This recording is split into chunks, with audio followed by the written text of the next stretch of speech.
Each year, it seems like wildfire season gets worse and worse.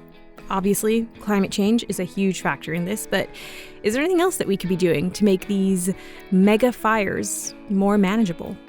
As global leaders meet in Glasgow for COP26, the UN Climate Change Conference, on this episode of the OxfordSparks Big Questions podcast, we are asking, how do you stop megafires?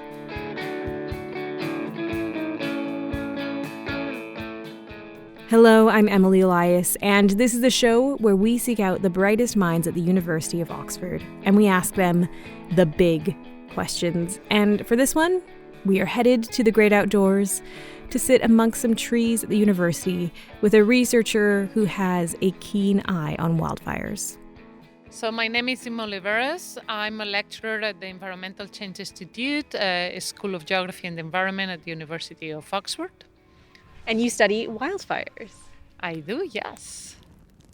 These days, feels a bit like you turn on the news and there's another wildfire. With yet more intense heat in the US this week, forest fires in many western states can be seen from space. After a week of what's being called apocalyptic fires raging across Greece, fire risk remains extremely high. The ring of fire around Sydney is as angry and as frightening as we've seen. 20,000 people. In the last few years, what we've seen is an increase on the large mega fires of what it is being called sixth generation wildfires, which are wildfires of incredible energy and power. They produce huge smoke plumes that are able to self-feed the safe fire, so they create their own meteorological conditions to allow themselves spreading, and they are impossible basically to firefight until the meteorological conditions improve. Where in the world are we seeing these fires? Everywhere? Especially in certain areas, so especially in California, in Australia, we've been seeing that in the southern of Europe, like we saw this year in Turkey and Greece, and also in Egypt to some extent. Also in Chile, we have been having some of these mega wildfires. In the Amazon, we are having a lot of increase on wildfires as well, but the drivers of those wildfires are different from the ones in these other regions. So looking at the ones in California and Australia and Greece and Turkey, what kind of damage are we seeing? What we are seeing is wildfires are spreading at an incredible power, very, very fast spread. So they produce this, something that they called pyrocumulonimbus, so they are producing walls of smoke that can go up to 10 kilometers high, and they are impossible so fast. So they spread so fast that within the matter of hours, they can spread thousands of hectares, destroying anything they find on the way, basically homes, lands, anything. Are these particular areas that have been prone to fire in the past, or are we seeing new areas being really kind of ravaged by wildfire? These areas in particular, they are what we call fire adapted. So what would be the natural ecosystem, usually they have Mediterranean type ecosystems, they would have a natural fire presence, but this fire presence is very different from the fire that we are seeing today. It would be a fire that would occur every now and then and with less intensity. They would not be that devastating as they are seeing today. So we are seeing them more frequently, but more importantly, more devastating, much more severe and powerful than what would be natural. Why is that though? Is it just the big climate change elephant in the room? In one side, yes, the climate change is to be blamed by that, but also there is an issue with management, that we have been not doing proper management in our landscapes.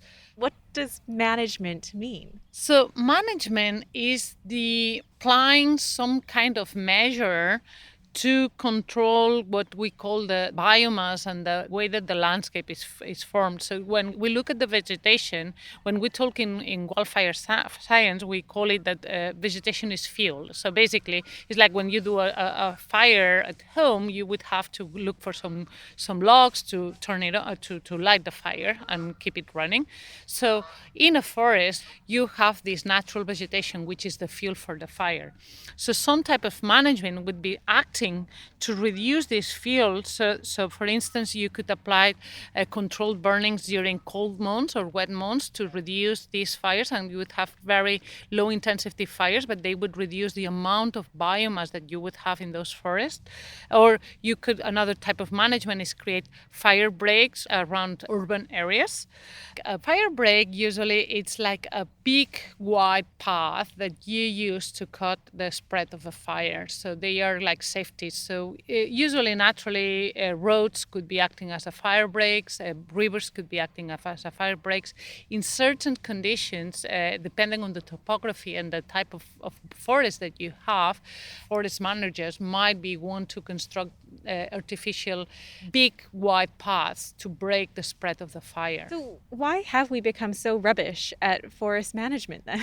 I think that here we are having a bit of a problem with politicians, that the management usually has been focused to act during or after the wildfire. We have a lot of management focused on policymakers, focused on providing tools to manage the fires or during a wildfire. So firefighter human resources, which are extremely important, trucks, planes, etc. Even after the wildfire, so relief measures and things. But what we have been failing at is to do management to prevent those fires. So prevention is what has been not happening, and one of the main reasons is because it's not popular, because it's something that it's not shiny. No one really looks at people cleaning the forest, but that is a very, very important task. But it's not politically sexy right now. So Yeah, I can see how a brand new fire truck is a nicer photo op than clearing out a bunch of gunk from the woods.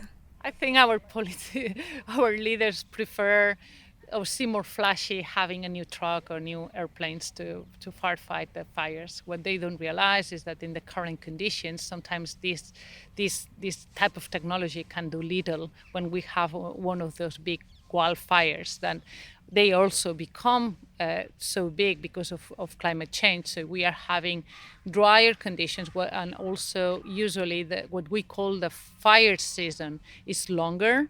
So it's becoming longer, and usually when you get at the end, so several months in a row, they accumulate, so the vegetation becomes drier and drier because it's been hot and dry for a long time.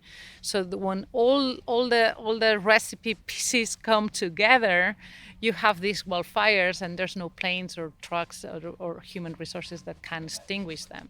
So are megafires here to stay? Well, for the fire to happen, you need an ignition source, you need climate, and you need fuel. We can act on the climate, so trying to track down climate change, but that's a bit of a more slow solution. But we can actually manage and act on managing our ignition sources, so not putting anything that could cause a fire, like leaving glass in the forest or the cigarette butts or doing a barbecue when you need. And the other thing that we could do is manage this biomass, this fuel, to try to not have such a huge accumulation ready for burning when a fire occurs and when the conditions are favorable for burning.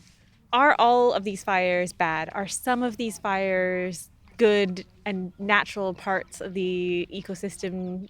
Absolutely, yeah. We have good fires and bad fires. Up to now, I have been talking about that bad fires that would be these 6th-generation wildfires that we've been having with climate change. But of course, as I mentioned in the beginning, we have good fires. We have many, many ecosystems, like the Mediterranean ecosystems in the south of Europe, like the chaparral in the shrublands in California, the tropical savannas, that they have natural fires and they need fire to have their ecosystem functioning and their processes and the biodiversity. So there's many, many species that can only germinate and release their seeds after fire. So fire as a natural process, it's very important, and it has been in the Earth system since basically we have been having oxygen and plants. So yes, it is a natural component, and it is good when it's happening in a managed, controlled way. COP26 got the biggest policymakers all in one room trying to hash out some plans for the future.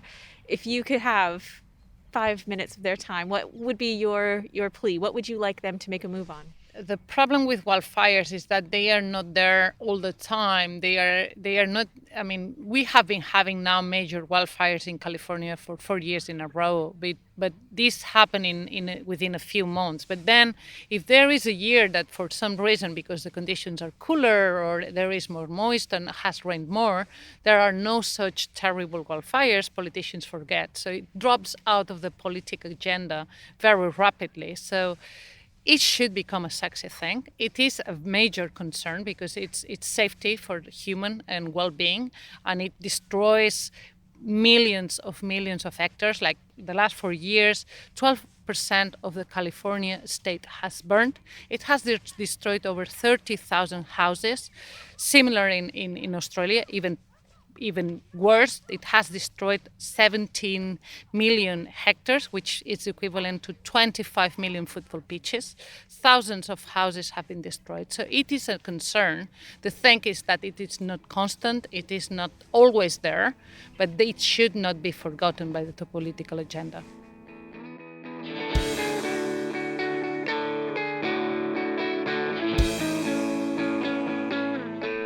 This podcast was brought to you by OxfordSparks from the University of Oxford, with music by John Lyons and a special thanks to Imma Oliveras. Tell us what you think about this podcast. You can go to Twitter and tweet us at OxfordSparks. You can find us on Facebook, Instagram, YouTube, wherever. We are on the internet. Just come and look for us. You can also see some other cool stuff that we're doing by going to our website, oxfordsparks.ox.ac.uk. I'm Emily Elias. Bye for now.